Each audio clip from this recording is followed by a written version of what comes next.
أشرف الأنبياء والمرسلين سيدنا محمد وعلى آله وصحبه أجمعين وبعد. قال الإمام ابن عطاء الله السكندري في كتابه الحكم نفعنا الله به وبعلومه في الدارين آمين. Hikmah yang ke-104. أنار الظواهر بأنوار آثاره وأنار السرائر بأنوار أوصافه لأجل ذلك أفلت أنوار الظواهر ولم تأفل أنوار القلوب والسرائر ولذلك قيل إن شمس النهار تغرب بالليل وشمس القلوب ليست تغيب. Allah menyinari ciptaan-ciptaan yang zahir dengan cahaya-cahaya yang terlihat. Dan Allah menyinari hati dan jiwa dengan cahaya-cahaya sifat-sifatnya yang indah. Oleh sebab yang demikian, cahaya yang zahir boleh hilang, sementara cahaya hati dan jiwa tidak pernah hilang. Dikatakan sesungguhnya matahari di tengah hari akan hilang dengan terbenam dan datangnya malam, sementara matahari atau cahaya matahari bagi hati tidak pernah tenggelam, tidak pernah terbenam. Berbicara tentang nur yang diberikan oleh Allah Subhanahu wa taala kepada hamba. Nur mempunyai banyak arti. Secara bahasa, nur itu cahaya.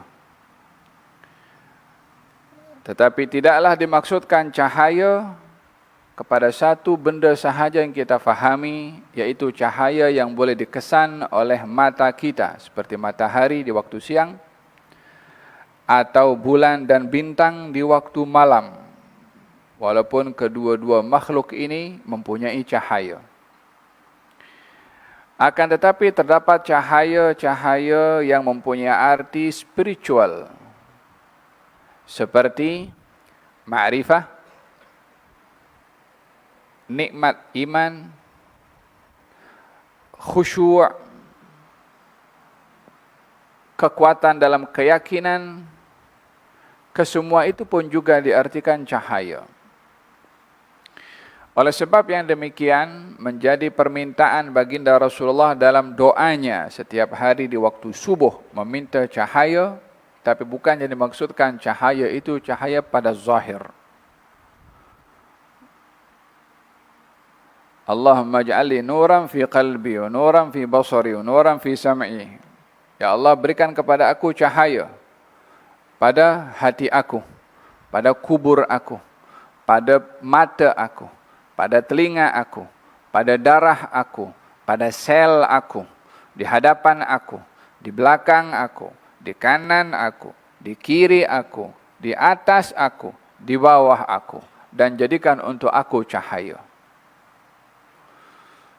Tidaklah orang akan berfikir di sini pada doa Nabi ketika meminta cahaya kepada Allah pada matanya, macam ada lampu suluh pada mata. Tak ada orang akan berfikir seperti itu. Dan tidak ada orang akan berfikir Nabi meminta cahaya pada telinganya, ada cahaya yang menyinari daripada telinga.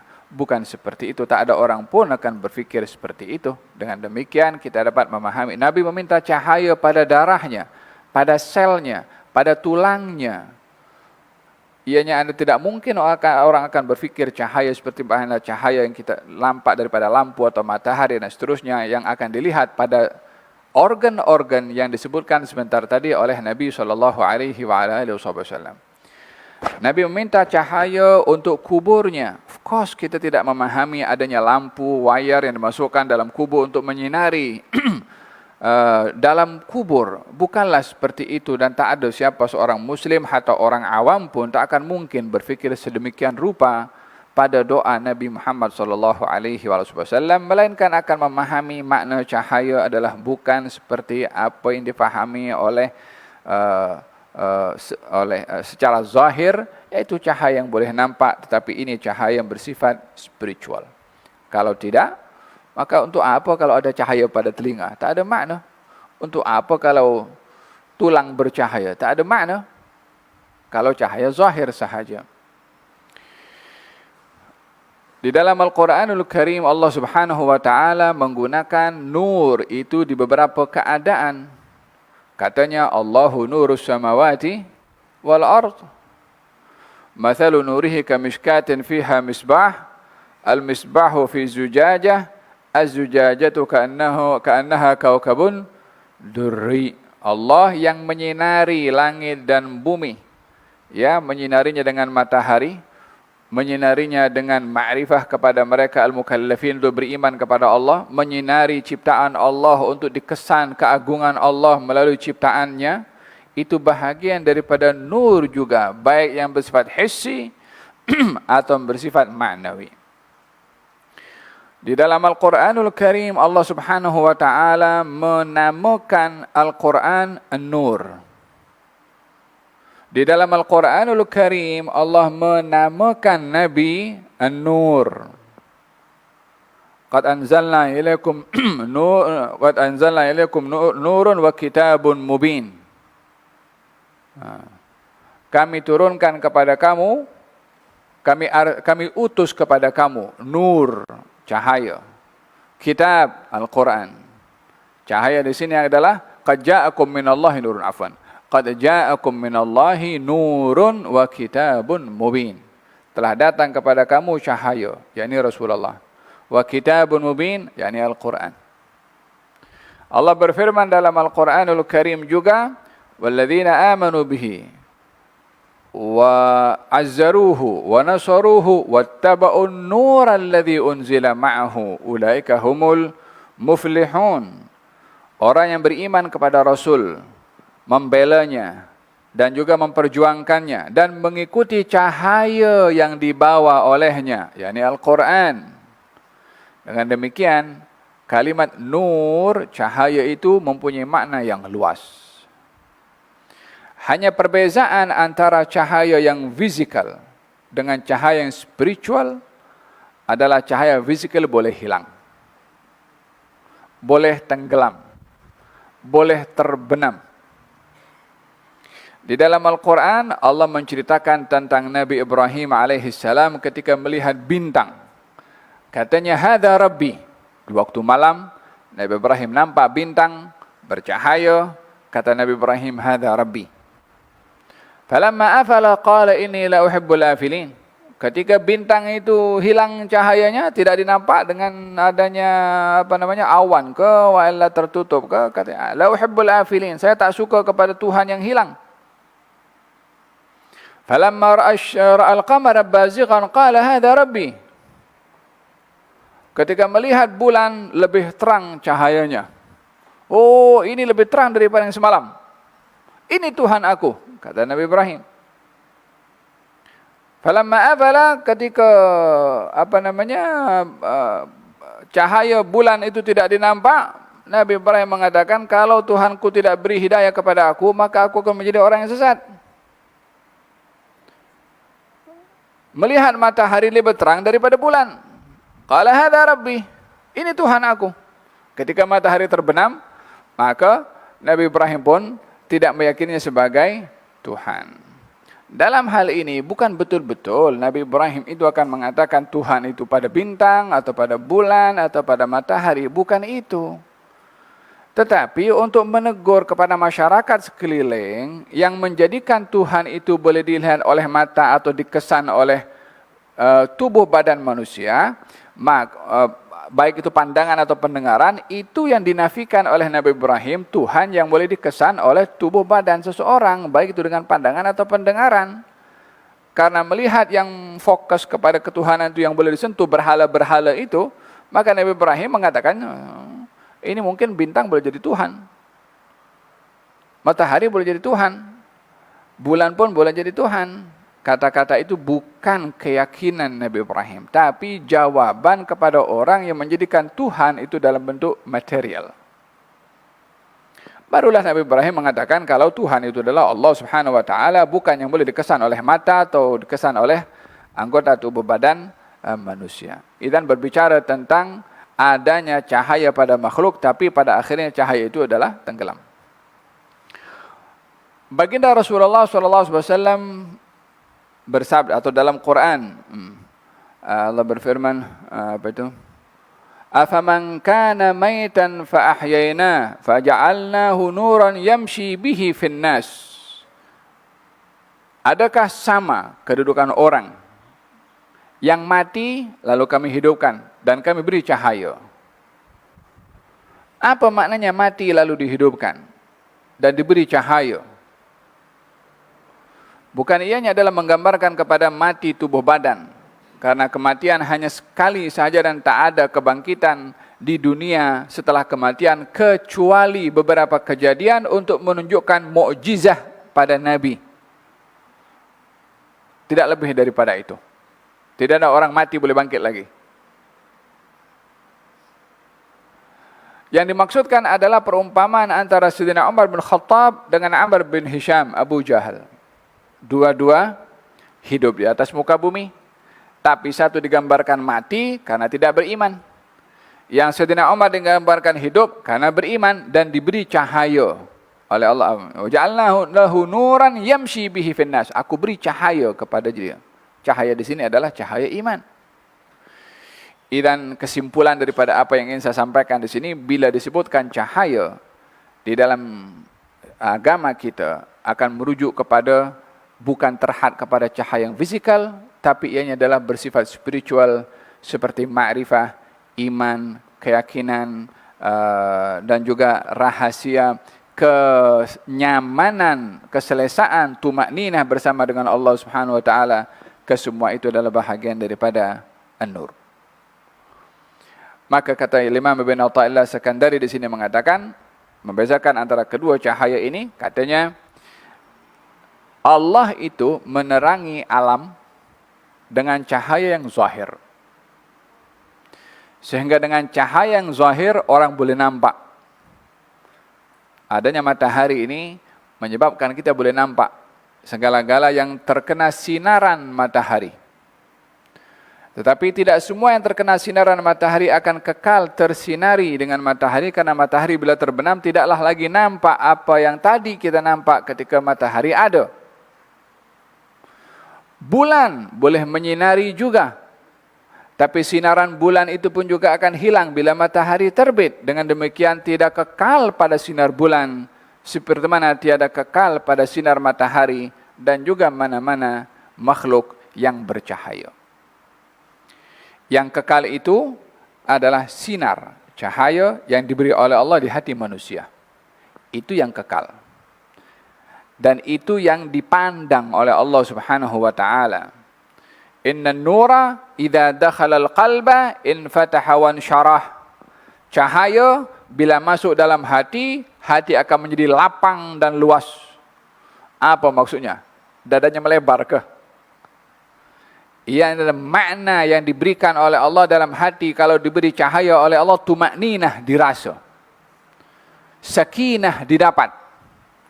Mantap dalam keyakinan, tidak goyang kalau diduga, tegar berhadapan dengan musibah, tidak terfitnah bila mendapatkan nikmat, tidak tertipu dengan kemegahan yang didapat. Hadza nur yang ada di dalam hati.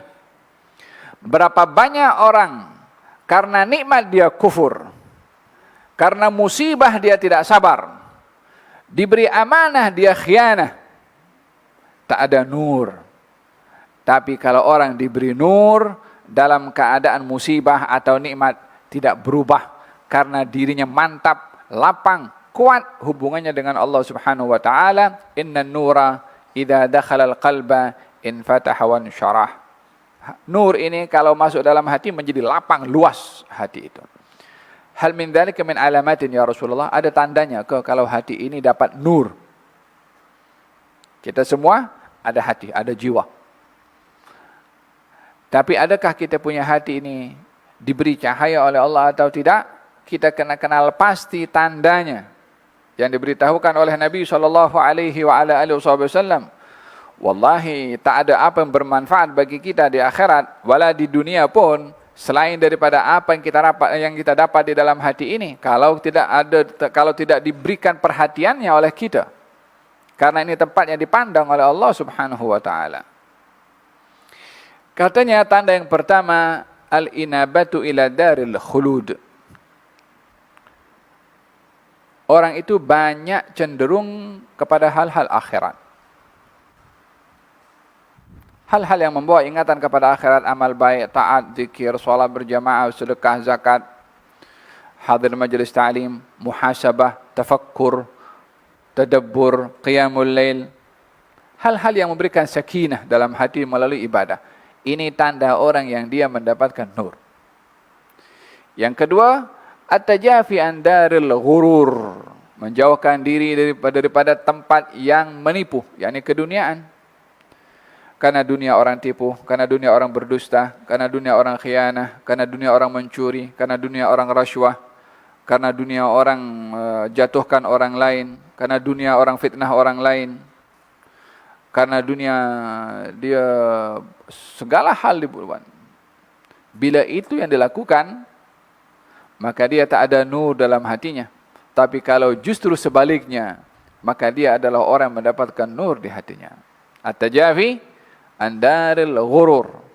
Yang ketiga yang terakhir, wal istidadu lil mauti qabla nuzulih, bersiap sedia akan kematian sebelum tiba ajalnya.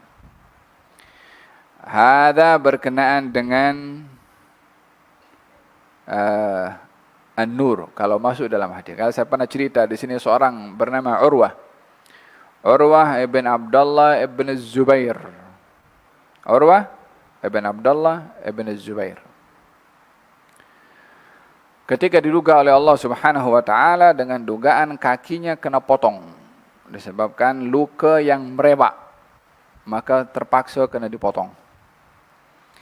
Dipotong kakinya dengan dalam keadaan dia sedang salat karena enggan untuk diberi minuman keras supaya dia tak rasa ketika kakinya dipotong. Bukanlah macam sekarang ada obat bius. Ada bius separuh, ada bius penuh. Sehingga dia bangun daripada biusnya dah selesai semua benda. Masa itu tidak ada. Yang ada dibuat macam minuman keras supaya dia mabuk dan tak sedar apa yang berlaku kepadanya. Katanya, selama ini aku menjaga tubuh badanku daripada hal-hal yang diharamkan oleh Allah, takkan saat ini aku akan melakukannya. Tapi biarkan aku masuk dalam salat dan lakukan apa yang kamu patut lakukan. Masuk dalam salat, dilakukan operate, dipotong kakinya.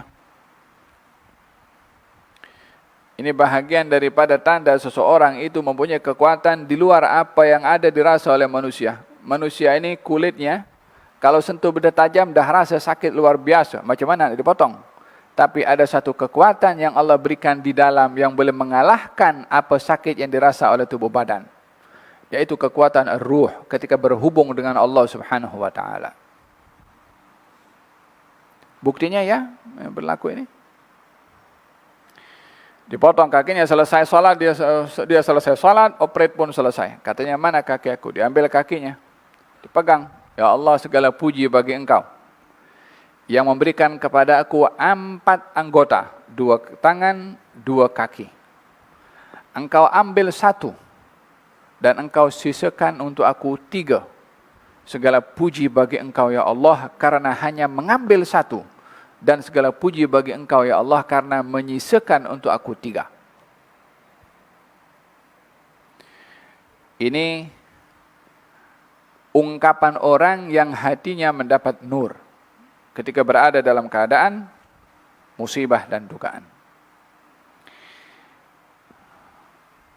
Sedikit yang ke-105 katanya, dalam bait syair dikatakan, ya khadimal jismi kam tashqa bi khidmatihi. Wahai orang yang jadi khadam, kepada tubuh badannya, berapa ruginya kamu bila hanya berkhidmat dengan tubuh badanmu. Wa tatlubur ribha mimma fihi khusranu. Kamu semata-mata mencari keuntungan hanya melalui wasilah yang merugikan, yakni bila mencari keuntungan dengan tubuh badan.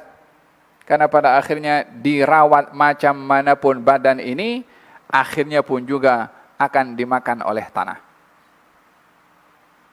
Yang merawat tubuh badannya sahaja, maka dia merawat sesuatu yang merugikan, karena tak akan ada apapun yang akan kekal pada tubuh badan. Jangankan masuk kubur, belum masuk kubur pun dah mula berubah segala-galanya.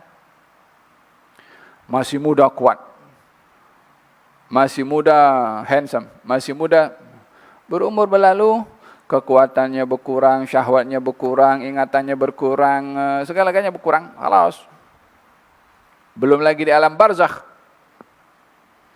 Alaika birruhi fastakmil fadailaha. Hendaklah kamu fokus kepada jiwa kamu dan sempurnakanlah keistimewaan dan kelebihan yang ada padanya. Jaga hati, jiwa untuk dihiasi dengan sifat-sifat yang mulia. Fa anta birruhi la bil jismi insanu. Kamu itu dengan ruh, bukan dengan jisim, menjadi insan yang sempurna. Kesempurnaan manusia dilihat sejauh mana dia menjaga hati dan jiwanya, bukan pada tubuh badannya.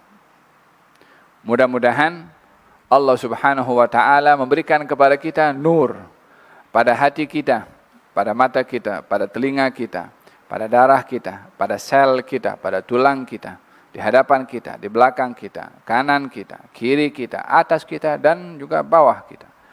Moga-moga Allah Subhanahu wa taala memberikan kepada kita nur di barzakh kita. Dan moga-moga Allah Subhanahu wa taala bimbing kita dengan nuril ma'rifah wal qurbi minhu Subhanahu wa taala. Amin Allahumma amin. Wa sallallahu alaihi wasallam Muhammadin wa ala alihi wasallam. Alhamdulillahirabbil alamin.